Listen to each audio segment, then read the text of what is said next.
So you might be trying to figure out how you can go through and change the height size of your row inside of Excel. Now, doing this is actually very basic and it really does not take too much time at all. To get started, what you're going to want to do is you want to go ahead and find a particular row that you want to go ahead and change the size of. So let's say row 2. Let's say this first row, we really want to make it a bigger sized row.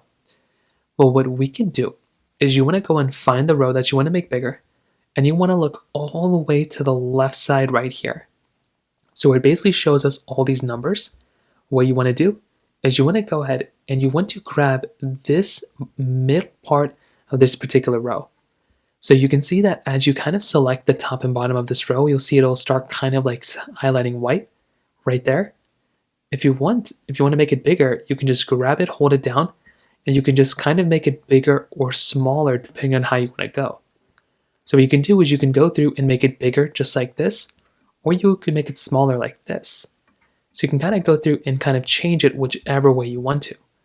So the same thing goes for the top portion as well. So you can grab this one and you can make this one bigger or smaller, once again, depending on how you want to go. So you can kind of modify it whichever way you want to.